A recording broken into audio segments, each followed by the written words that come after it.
Breakdown is brought to you by Nurofen Zavance. Available every day at Chemist Warehouse.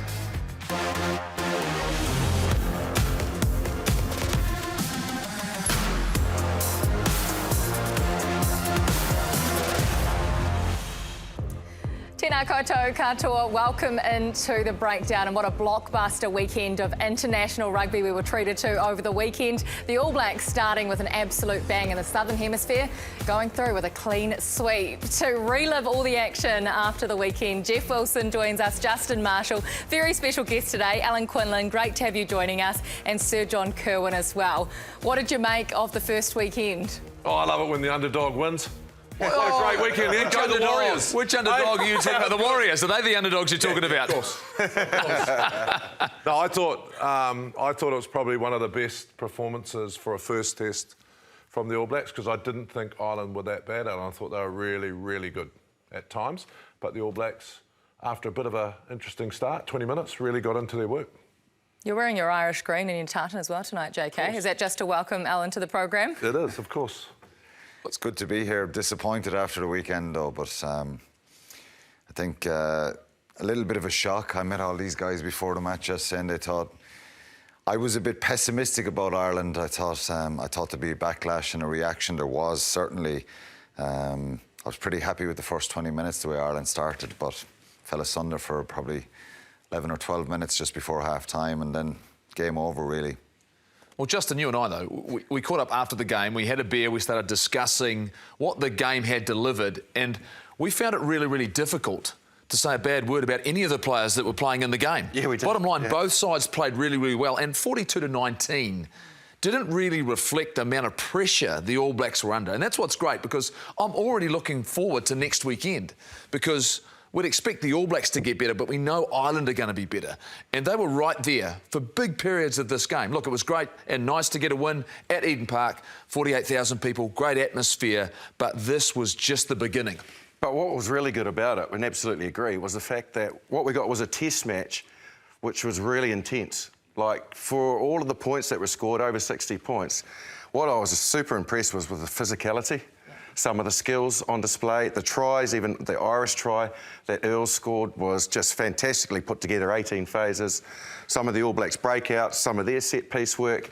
But more importantly, some of the contact, like in that game, was making the crowds get on their feet, because, you know, both teams went at it hammer and tongs. It was just a really good test match. You'd think you'd get sometimes just a little bit of, you know, drop ball, and it wouldn't get into the rhythm and players would be slightly off. They were not off. Absolutely no rust at all, was there? No. The first test of the year. You talk about physicality. JK, did the All Blacks dominate all the areas they should have? No, I don't think they did. I probably thought that the breakdown to start with was a real... They struggled to handle it early. And then they adjusted to it and started sort of giving Ireland some real issues there. The interesting thing for me was the amount of defence the All Blacks had to do to keep Ireland out, which was a great effort. But if you look at it, if you're nitpicking, you wouldn't want probably to be doing, 200-odd tackles? I mean, Scott Barrett, we'll probably talk about that shortly, made 20-odd tackles. But Ireland are absolutely amazing when they've got the ball in hand. The first try, I think you said, Marshall, was 18 rucks or something like that. It was, when they hang on to the ball, they're throwing a lot of options at you. And so I think a little bit more possession next week would be what the All Blacks would probably want. Alan, I'm interested in your thoughts in regards to how different and significantly different was to November and the performances that Ireland have put together to beat the All Blacks. You know, it was always a big ask coming to New Zealand at this time of the year, our first test match of the year. But what did you notice was significantly different about the contest? I think the mistakes. I think if you go back to that game in November, I thought it was the most complete performance that I'd seen from an Irish side against New Zealand. They didn't make mistakes. They controlled the tempo of the game. Their breakdown and efficiency was excellent. Set piece really good. And I worried that you can deliver and back up that. I expected an angry reaction from the All Blacks, which I think the Irish players knew that was coming themselves. And I was really enthused by the start, you know, the way Ireland kind of controlled things. Their breakdown was good. They were getting over the gain line. There were little passes inside, outside, not running straight at New Zealand players. And they got that right. But then, you know, Severis gets to try, and the momentum switches. So what was different for me was Ireland weren't able to cope with that pressure. There was moments when in Dublin, when the All Blacks were putting a lot of pressure on Ireland, but they looked controlled, their body language was good. And I just think that try changed the flow, and they went, oh no, we're doing quite well here, and we're now 14 points to 5 down. Set piece as well. That set piece was brilliant in Dublin. We were the ones stealing All Black lineouts in Dublin. Yesterday, you know, there was a few lineouts, the timing was wrong, and then the scrum was creaking a little bit as well. So you've got to get those things right against a team like that. And for the Irish team, and for us as Irish people, we know when you're playing the All Blacks, you've got to be on the money, and they weren't always there last night, and that changed, and they got punished ruthlessly at times. Is your Irish team too dependent on Sexton? Possibly. We've been trying to bring some depth and trying to find players like that. You know, Ronan O'Gara was in the 10 jersey. You guys probably played against him. Then Johnny Sexton comes on. We're just not producing guys who are, you know, 3 or 4 options that you can switch it up and that they're putting pressure on each other. He's been incredibly resilient and a top-class international player for such a long time. And he's still delivering the goods, but you become over-reliant and you want somebody to kind of put that pressure on. Joey Carberry, we believe, has the quality and the talent, and I thought he played really well last night under the circumstances. He's had a couple of long-term injuries, but Sexton's mentality separates him from the rest. He just has this steel about him, and he just makes Ireland tick. I think that was a problem when he went off a little bit. We're going to get into Ireland and do a deep dive into it, but first the All Blacks. Scott Barrett, we've been looking for the answer at blindside. Did that experiment work, Marshy? Do you think he'll be back there this weekend? I think he absolutely delivered what the All Blacks were after from that position, which was physicality. That's what they needed. When you had the back row that they did, and Sam Cane coming back basically for his first Test match, you needed somebody that basically could hit breakdowns, who could be a menace at the ruck, and he certainly was that. Made a lot of tackles, carried hard when he needed to. He played a traditional blindside flanker role, so he adjusted, but he still had the niggle of a lock.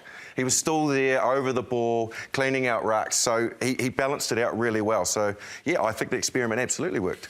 I don't think it was an experiment, because I think he knows how to play blindside flanker. Yeah. I think he understands the positions. He understood the role he had to play on the weekend, and it suited his skill set. They wanted to be physical. Conditions suited him to go out and do that. I think it was a strong selection. Whether or not that's the selection this weekend going forward, I'm not convinced. Whether or not, and I'm going to throw it out there already, do we give Sam Whitelock a week off and introduce some new blood in the middle row? Do we move Scott Barrett across? Because we know about Sam Whitelock. I mean, this week, JK, the selection process during this week as he screws up his face, like he always does, Sir John Kerwin. You know, you don't change your winning team, you want combinations, but this was never the original selection, this team, was it? Everyone was fit.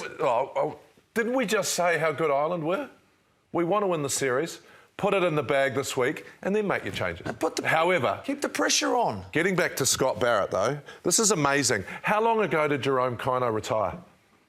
Was that 2015? I don't think I think he's still playing. He's still around. Like I went out afterwards and say, oh, it was Jerome Kino-like performance, you know, from Barrett. But I think the interesting thing about Barrett, before we get to your ridiculous idea of changing the whole football team for this week. I didn't say the whole football team. Yeah, but listen, Scott Barrett, if you're playing Northern Hemisphere, and Alec, you'll know this, you call it wing forward, you call them, over there. Big bodies over there, aggressive at the ruck.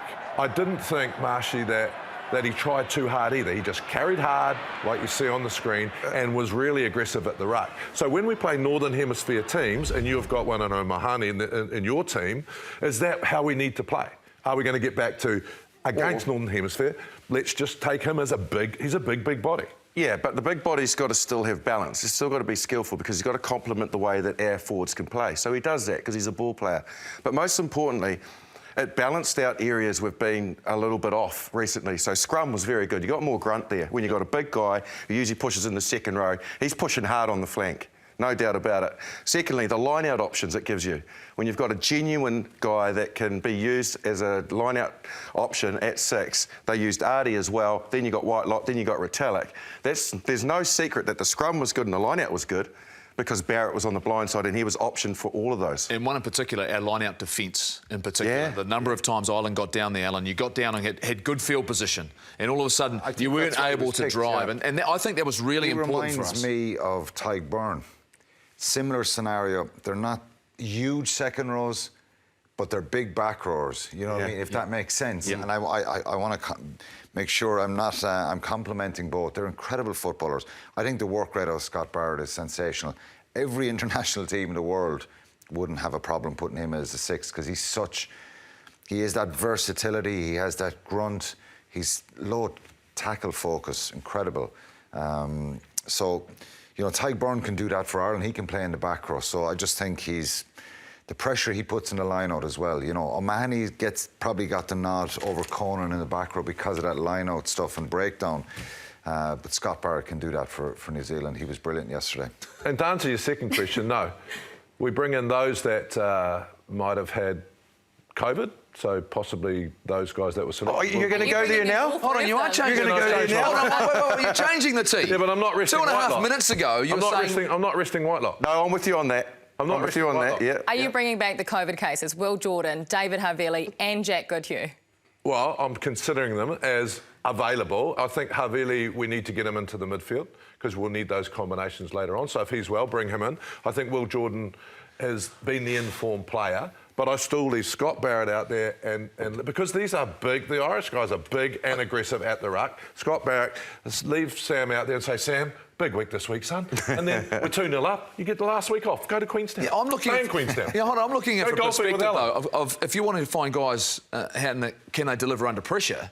If it's 2-0, there's no pressure on. There's no pressure to go out and perform other than winning a test match for the All Blacks, not to decide a series. If you've got guys you want to see in the big stage, why not do it in Dunedin? I'm not saying wholesale changes, but you could rest Sam Whitelock, and he was outstanding. I want to find out about Tupou Vai. I want to see him out in the field. Couldn't even make the 23. Here's a guy who was outstanding in Super Rugby, great for the All Blacks last year. Slot him in and give him an opportunity. Give him an opportunity to play. Or is it Brodie Retallick? I'm just saying that we need to sometimes manage some of these other guys who've got big workloads, are going to have big workloads through the course of the season, and I want to see guys perform under pressure. Can he run your line out, though, Tupou Vai? Well, Scott Barrett can still be out there at blindside. Yeah, but I mean, who calls the line out then? You know, because I think that's the key. If you take Whitelock out, you're now looking at, and you probably need to get that depth if he got an injury. Who runs that line out and who makes those calls? And that's really crucial. He's so good at that. You know that as a I do. Blues found that out. You want that confidence as well from your pack leader, your line out leader. And Whitelock, he's been... Yeah, for as much as I used to look at them thinking, what are these imbeciles up to? Honestly, there's about 1,000 numbers. Everyone's moving all over the place. They actually know what they're doing. And when it's done well, it gives you quality ball. And it's important to pick the right areas and notice where the opposition are weak and how to pick them off. Sam Whitelock's a genius like that. I get that, but he's not going to be around forever. True. We have to prepare for the future. You keep talking about the limited number of test matches we're going forward. I'm sure Ireland's in the same position. You talk about developing talent. Ireland never change anyone. We don't have the same depth as you guys, though. That's the problem. I've seen the same football team for the last 5 years. Yeah. Yeah, and that's the rocket science and the whole thing. We brought in some hookers. Kelleher, Sheehan. You've had to for injury. Doris. There's 3. Yeah. Keller is injured. He's back in Dublin. He was brilliant in November. Dan Sheehan has been brilliant. We switched Porter over. We'd like to have a few more second rows, though, definitely. Well, this is great chat, Alan. You're doing fantastic with these 3. But let's get an Irish perspective. We're going to hear from the head coach, Andy Farrell. Playing against a good side, aren't we? You know, we obviously started very well, and then they hit us on the transition, didn't they? Quite a bit, and before you know it, you're behind. You've got to be on it every second, you know. And we was trailing, obviously, by a good margin at half-time, but I thought the fight back, Smithy, in the second half was great by us, you know. Yeah. 5 times we got stopped, either just short or held up over the line, etc. You know what I mean? And everyone knows that when you play the All Blacks, you've got to take those opportunities. But we'll take the positives from it as well, you know, because we were dangerous at times. We held our composure and kept fighting to the end. It's only really like a 15-20 minute period towards the end of the first half. It was the difference, really. Again, you know, you think you're going all right, and then all of a sudden there's a turnover and they hit you on the break, and we knew that was coming, but Stopping it was a different thing tonight for us. And listen, we've got plenty of things to tidy up, but this is 1-0 in a 3-game series, and you know, next week's a big week for us. We certainly know that they're going to get better, because that's traditionally what happens the whole time. And under the roof, it suits them with the style of rugby that they play. But we'll show the team over the coming days what we need to do to get better. We'll show them what we did really well, and we'll be in with a fight. Fighting talk. Alan, Andy just mentioned that 15-minute period before halftime. What did you see? I just saw some decisions under pressure that inhibited Ireland and cost them a little bit. I think the Severis try, very obviously, was 7-5, 29 minutes gone the clock. So it was really 11 minutes. You know, Jonny Sexton, you know, picking up the knock. He got it in his head knock just before this, but they just lost their shape a little bit here, and I think it was kind of crucial. And I think mentally they just dropped. You know, this is it really. You know, they just got a little bit flat. The attack they started with early on, the try you were talking about that try from Keith Earls. You know, precision, great lines, all that kind of stuff. They just lost their shape there. When he scores a try, then they're running back down the field in under the post, and I think it has a psychological effect. And that started some poor decisions, some penalties, set-piece issues, and the All Blacks were ruthless. You know, this is one in 32 minutes, I think, 14-5. Gibson Park has been absolutely brilliant for Ireland. One from Hugo Keenan here. I think you got to put that in touch. That's on 33 minutes. And this was when there was a bit of chaos going on. We won a line out there, and Jamison broke off the line out, turnover, try from Tupaya. James Ryan here, and he's captained Ireland. It was just an easy out here from the kickoff, and they were just little things that they'll look back, and Andy Farrell will talk about it, and Paul O'Connell and the coaches, they'll go through this. The players will see it themselves. Under that pressure and that chaos against an incredibly talented, powerful side, they just added a little bit to their own downfall. If you make those tactical errors in the Six Nations, do you get away with it? No, you do sometimes, yeah. You probably don't. There's probably 4 or 5 there, John. That was too many. You might get away with 2 or 3, 2 maybe, and someone will scramble back and you won't be punished. But against a team like New Zealand, who have that pace, power, you know, precision, and they really punished Ireland at times. You know, from the one there where Gibson Park breaks out off the maul. You know, as a former forward, they're under pressure, they're back down there, they win the line out, they're creeping out a little bit. That's got to go down the field. He breaks out, turnover, ball through from Barrett, and it's a try under the sticks. You know, Aaron Smith makes the break off the maul as well. That's on the back of the James Ryan penalty. It came from stuff like that. I can't be critical of the Irish guys, because they played with their heart on the sleeve and they never gave up against a very powerful team. But I think the big issue in it all, because you're really right and you're really relevant, was what was kind of bizarre was they weren't chasing the game at that stage. Yeah. So why take quick taps? They won Justin either. I'm not saying it was the defining situation. But they were chasing the game. It looked like they were chasing the game and chasing the control. The game got out of control. And it was like, hang on, there was nothing to reset. Yeah, why have you lost your their collective composure? Their strength in the last number of years, even under Joe Schmidt and then Andy Farrell. It's a collective effort. They're precise. They don't make a lot of mistakes, and they're a very difficult team to get the ball back off. I just thought they lost the shape in the attack. Severis goes down, and then it was just mistake, discipline, wrong decision, and against the All Blacks, you're going to be pressurised and punished. I think one of the great things that Ireland Rugby have done is they've had the balance right between their kicking game and holding on to position. And that's where their accuracy has come from. The kicking game was so good for Conor Murray for so long. The box kick, the defensive line was all of a sudden the unstructured play through turnovers, through poor decisions. Jeff, in the last 12 months. Absolutely. 14 months where their attack and precision has been really good. We saw that with the first try. But I just think the little bit of control, and you mentioned Sexton going off, he was gone during that. It might have been a time just to someone to say, go down injured for a sec, slow the game down, because you could see the All Blacks were growing, weren't they? They were saying, we got a chance, punish here. And then you got the Sevilla try just before half-time, which was a real killer blow for them. They're now psychologically really damaged going in at half-time. But I tell you, I was really proud of them. It's glass half full for me. I'm not saying they're going to go to Nuneaton and win, but they came up... You heard it here first. You've just said it. Yeah. So do they make changes? Is Sexton available? Yeah, we don't know. We don't know. Right? I think afterwards Andy Farrell said he passed his HIA. I thought Joey Carberry did really well. We got to go to a World Cup next year. Sexton's, he's retiring after the World Cup. We need someone to take over. You're talking about depth. We don't have the same number of options that we can tweak it. We've got a lot of good loose forwards, some good young players coming through from our 20s as well this year.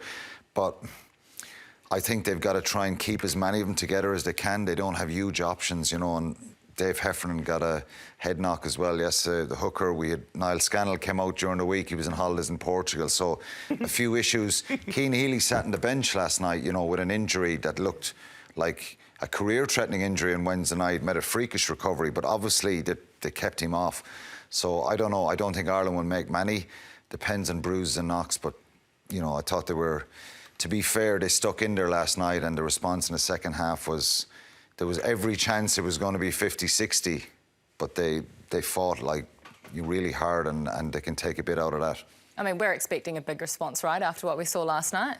Yeah, it wasn't over. Look, I also think we also have to compliment the All Blacks for all that. Yeah, they were after superb. 20 minutes, they significantly changed their mindset. Their line speed and defence completely changed, and all of a sudden those players initially became under pressure, and then breakdowns. They started counter-rucking. Correct. They recognised that they were being outplayed in those two areas. Dane Cole said it when we interviewed him.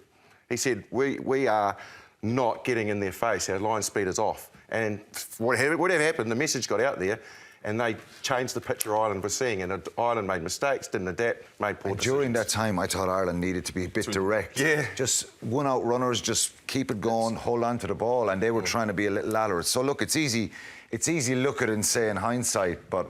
Well, they will now, because they can, possibly, and they'll prepare now. And I think they can Andy prepare. Farrell will look at it, Jeff, and he will think, look, here's the mistakes we made.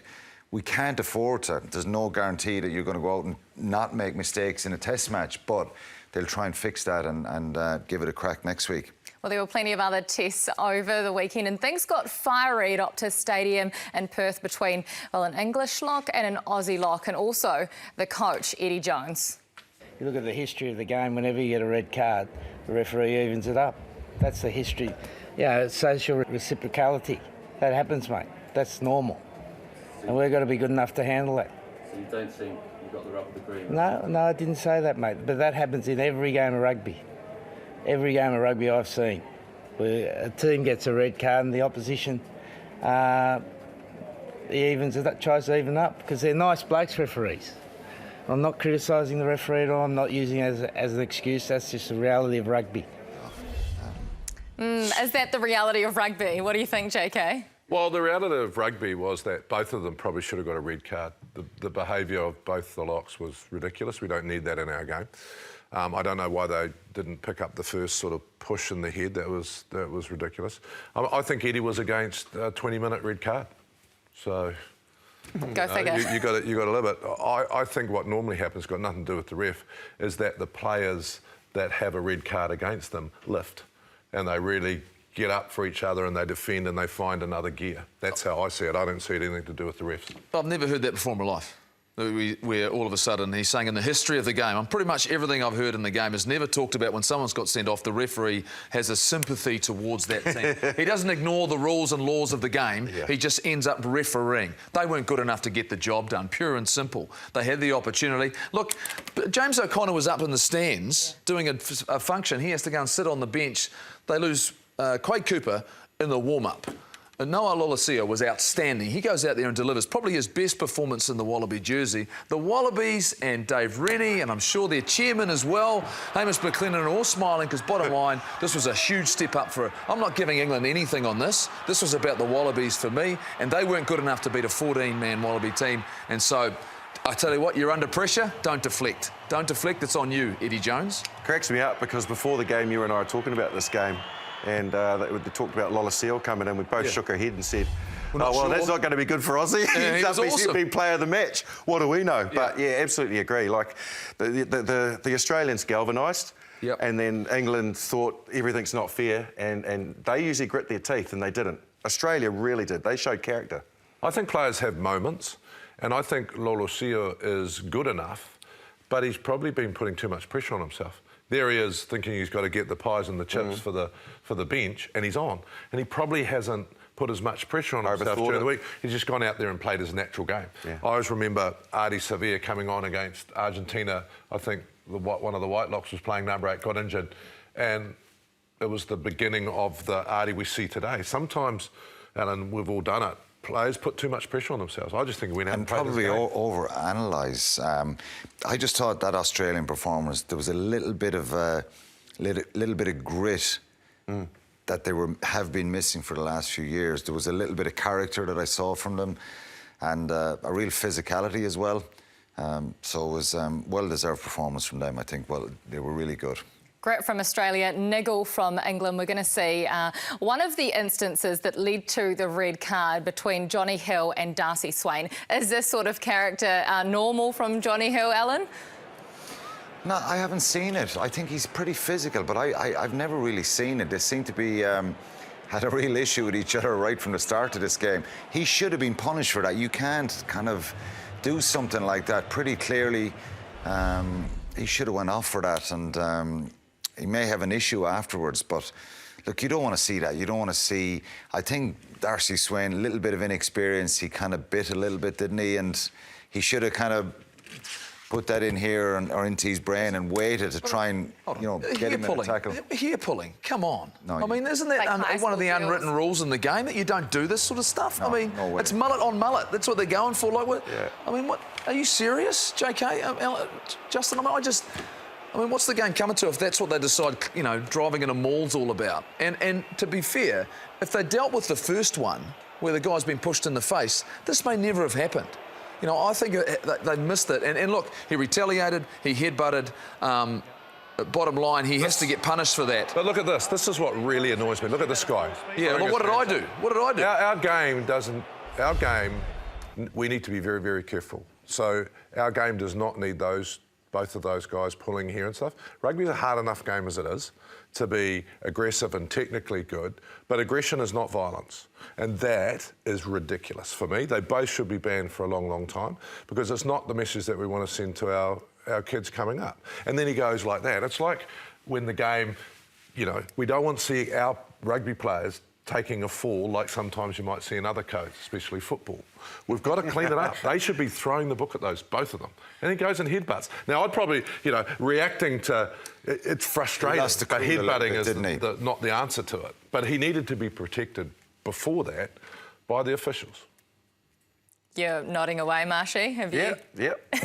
I'm kind of... He had some lovely blondie locks I know. Years ago. And I was actually thinking it's a bit rich from him. Bloody hell, he's one of the toughest guys, and one of those guys that once would be... played the Ospreys, I might have given him a little pinch or two. Yeah, absolutely. Well, you think the spice now, though. The spice in the series, though, right? Like the spice between these two teams for the next week. Yeah. I mean, and remembering that all coaches are under pressure year out from a Rugby World Cup in terms of getting performances. But last night, Marshy mentioned it, that Irish and New Zealand game was absolutely aggressive. They were right into each other, no given, nothing given, nothing taken, very, very clean. There was not a lot of mistakes, even for high hits. I didn't see any. That's how the game should be played. Not pulling each other's hair, pushing each other in the head and then ending up headbutting. I mean, back in your era, our era is even worse. Your era was sort of in between, and everyone did that sort of stuff. But we're cleaning the game up. That sort of stuff we don't need anymore. Yeah. Right? What possibly you guys did, and you were aggressive too, Marshy, was in the tone of the game. But that's completely changed, right? Well, aggressive with the mouth. Talk tough. Well, we've still got plenty more to come on the breakdown, but first, rugby returned to the Republic for the first time international rugby post the pandemic. We'll look at the Springboks next.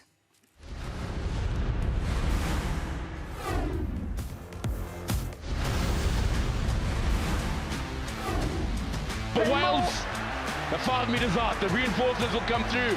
Springboks under pressure. Wales are over! Den Bigger to regain the lead. Bigger's kick. Oh! Flag stay down. Villaloo, soft hands. Sluice was an early tackle. Penalty advantage. It's a deliberate knock-on. Deliberate knockdown. Deliberate knock-on. Deliberate knockdown. Important kick for Willemse. It's looking good. Damien Willemse wins it for the Springboks. That had hurt. Welcome back to the breakdown. It was a crazy final 10 minutes in South Africa, but Wales weren't happy with their Six Nations performance. Alan, do you think they've turned a corner from what you saw in that performance? That was a really good performance. I think, look, 18-3 up at half-time, dream scenario for them. Physical, I think they showed a lot of character. The power in the second half, from the Springboks. You know that if they get a line out down there, that 5-metre line, they're going to pile everyone in there, and they got a couple of tries there, got themselves back in the game. But I think they can take a lot out of it. Sometimes you just can't legislate for that physicality and the power. But I thought overall the way they played, the energy they showed, and they seemed to be able to figure out a way how to give the South Africans a really, really good game. And I thought they should have won it at the end. Didn't think that was a penalty. I didn't think Bigger slapped it down. And unfortunately for him, he missed that conversion where they could have been 2 points up. But for them to score a try with 13 men near the end off them all themselves, they can take a fair bit out of it. But you just fear now that was the chance gone. Yeah, I'm more concerned about South Africa, to be fair. I mean, they haven't been playing in Super Rugby. Did they just take a little bit longer than normal to get back into really intensive test match footy? They looked lost. They really did. They didn't have an answer to the balance in the way that Wales were playing. They physically couldn't dominate them, which is unusual for a South African side. And when they were chasing the game, the only thing that got them back into it was line out more. All their players in there for one, and a very good, well set up one.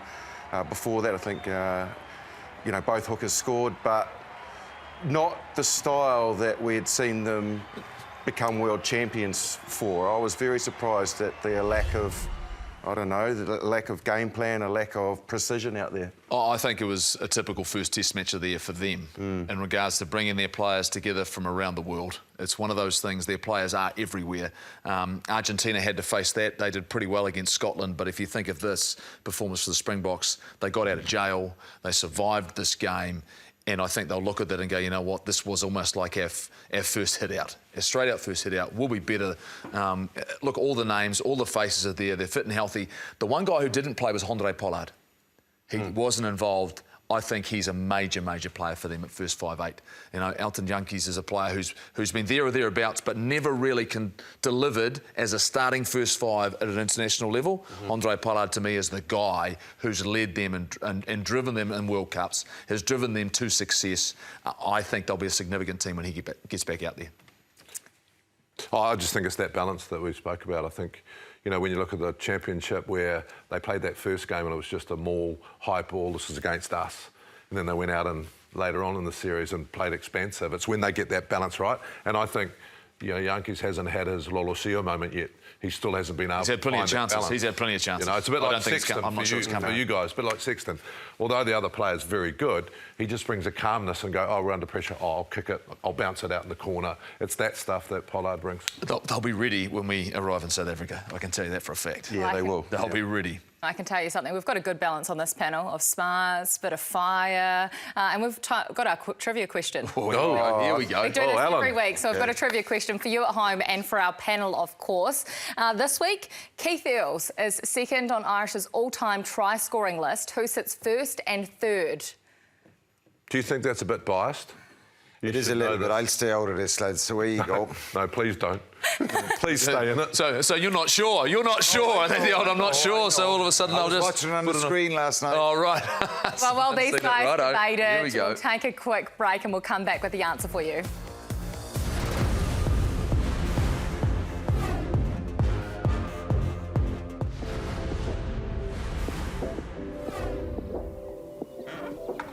Kia ora guys, it's my turn for Jerseytails this week. The jerseys are 3 here in one of the rooms, so come on through and take a look. This is all my jerseys here. You've come at a good time because I'm actually sorting them out to reframe a few and put a few in frames. When I say reframe, this one here is first test against the All Blacks in 2006 at Eden Park. This is my Tukaro Pirates jersey. This is where it all began for me, really. I'm from a big family. I'm one of 8 kids, 5 boys in our family. So I used to play for them first 15 and then go play for Pirates afterwards. And I got the opportunity to play with 2 other brothers there. So there's 3 boys in the senior team of us 5. And then also this one here, which is Southern United later on. Pirates and Tukaro amalgamated, so they become Southern United in about 20 years ago, just over 20 years ago. And it's a big day in the life of 21-year-old Isaac Boss as he takes over the starting role from Reece Duggan at halfback. That's where it all began for me for Waikato as well, you know. Being from somewhere like Tukaro, you're pretty staunch Mulu man, you know. So and that represents for me my first real opportunity. I remember Fozzie was coaching and I was about to head down to Otago University, I think, to do physiotherapy as you leave school, and he said, look, we rate you quite highly, would you stay here? So I just did management at Waikato Uni like everyone does. And then, the next year I was playing for Waikato, and it's important as well because that's where I finished my career as well. Geez, I think it was 17 years later. And what a big moment for Isaac Boss. We've seen him from Waikato, the Chiefs, the Hurricanes, and now a test debut for him. I always wanted to play for Ireland. I played for New Zealand 19s. I was playing 7s when I was younger as well, and I was on New Zealand standby, but I stopped playing that because I'd lose my eligibility. So if I ever pulled on a New Zealand jersey at senior level, I'd never be able to play for Ireland.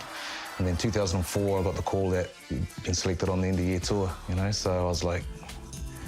And then I said, look, I want to play for Ireland. And then the voice at the other end of the phone said, well, I guess you've got a decision to make if it's now or you might never get the opportunity. So, eventually got over to Ireland in 2005. A lot of people would listen to that and say, how on earth could you turn your back on an All Blacks jersey? I guess it's when you're growing up, and like Tukaro explained how important all these jerseys were to me, and I guess I was quite aware. I had a cousin actually that played for Ireland before I did, so her name was Anne-Marie McAllister from Patararu and played for the Irish women's team, so I was always really aware of it. And I remember I used to always get up and watch Six Nations. Dad was a massive rugby fan, so we'd be up at 3 and 4 in the morning watching the 5 Nations at the time, and I heard the stat that Ireland had never beaten the All Blacks, and I thought, I'd love to be in that team that beats the All Blacks one day. This is Liam Messham's jersey, actually, the All Black jersey, 2013. That's an important jersey to me because I guess in this game, playing against Liam, obviously from our connections at Chiefs and obviously where it all started at Waikato and Hautapu down the road here, we were club mates there. And that game there, we thought we had won it.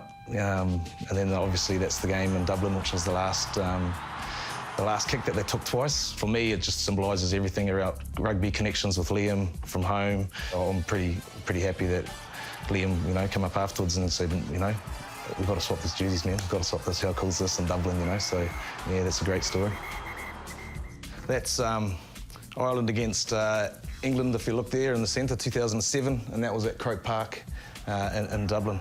We beat England by a record score, 40-odd points, and I scored the last try in the match, so it's kind of ironic. That's what everybody in Ireland remembers me for. And that's, if you're walking down the street, they'll always mention he scored against England in Croke Park. Sean Perry switches play. That's got the legs to get there. He certainly has. It's Isaac Boss, the scrum half, of course, and this is now a horrible defeat for England. Why that's so significant is Croke Park, Lansdowne Road was getting knocked down and getting built again for the Aviva Stadium that it is now.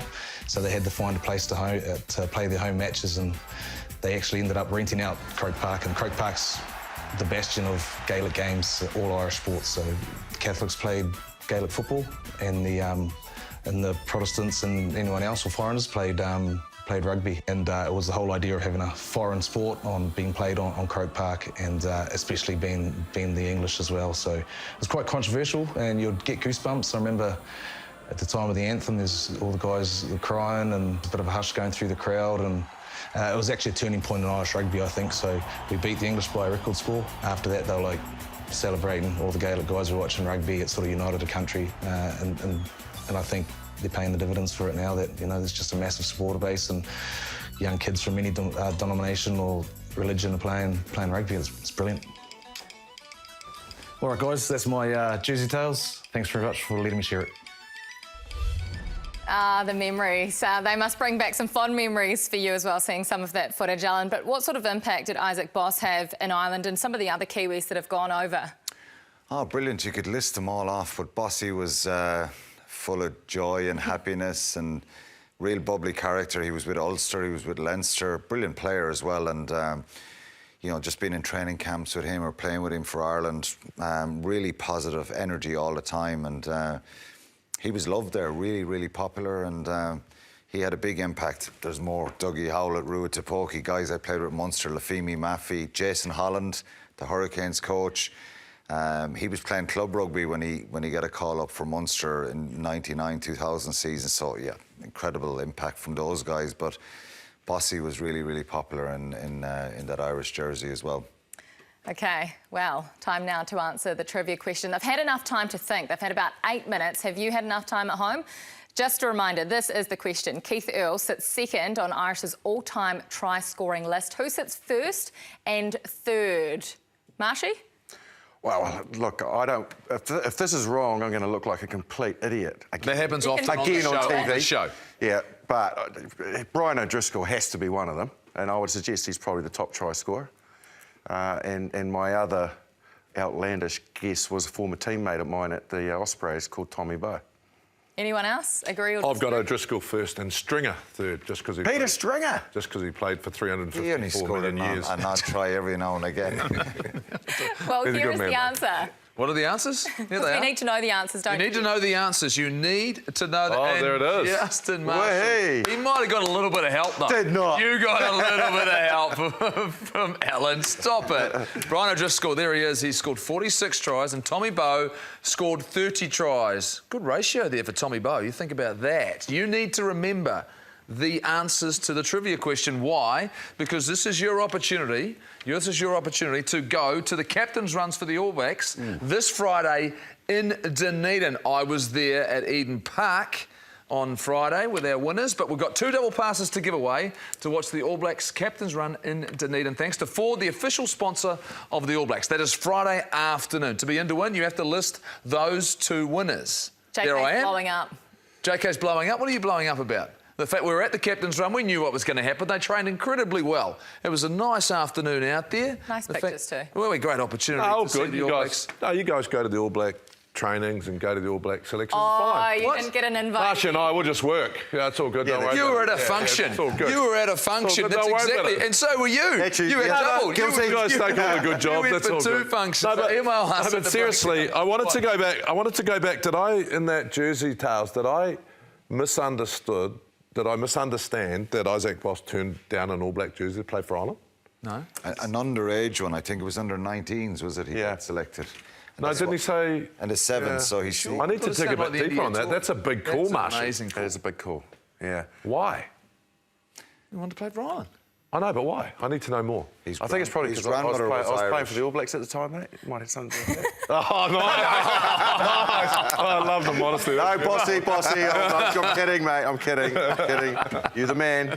Well, here's another big call. You know we never have enough time on this program, so we also have a breakdown podcast as well. JK, he came off the long run, as he does. The World Game would have failed itself if one of the Pacifica teams does not make the top 4 in the next 2 World Cups. I totally believe that.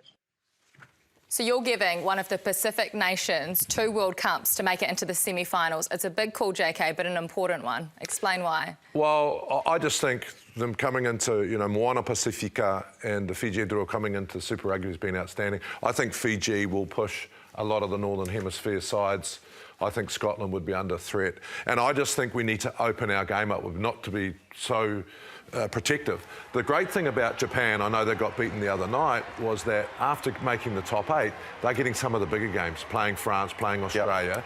But what I'd love to see from the Northern Hemisphere is for you guys up there to show some courage and have a promotion relegation game for Romania, because not only do we need to have a Pacifica team being good enough to make the top 8, we also need to open up the 6 nations. And if Italy come last, they need to have a play-off against Romania. Wales came last this year. Because if we're going to have a game like football, we need to start opening it up and seeing these teams succeed. Last year was awesome when Fiji came to New Zealand and played them in 2 test matches. And I think that was the start for me of the journey that they're on, the path you're talking about, because all of a sudden I think we've seen what's happened in Super Rugby Pacific. On the weekend against Tonga, they were really, really good, Marshy. We knew the talent was always there with Fiji. We know that they've got a really strong coaching staff, a number of familiar faces. But if you look at the way they play, the development they've made, the exposure to playing the All Blacks, I think they're the one team that is closer than the others right now of testing everyone. But my question to both you guys, one from the Northern Hemisphere, you, Marshy, is should we have promotion relegation in the Championship and promotion relegation in the Six Nations? So the last in the Championship plays the winner of the Pacific Nations Cup. The debate has been going on for a couple of years now. Italy hadn't won a game in the Six Nations for, I can't get the exact number, but it was 6-7 years. And every year it was coming up that there should be relegation. They should have to play Georgia, Romania, Portugal, Spain, the second tier, whoever. And Georgia were the ones probably knocking on the door the last few years. They've played test matches in the November series against the Tier 1 teams in the Northern Hemisphere. But because it's down to money, John, and it's down to the stakeholders that if Scotland, if Ireland, if Wales finished bottom and they got relegated out of it, well, it can, you know... It's 65 million euro each.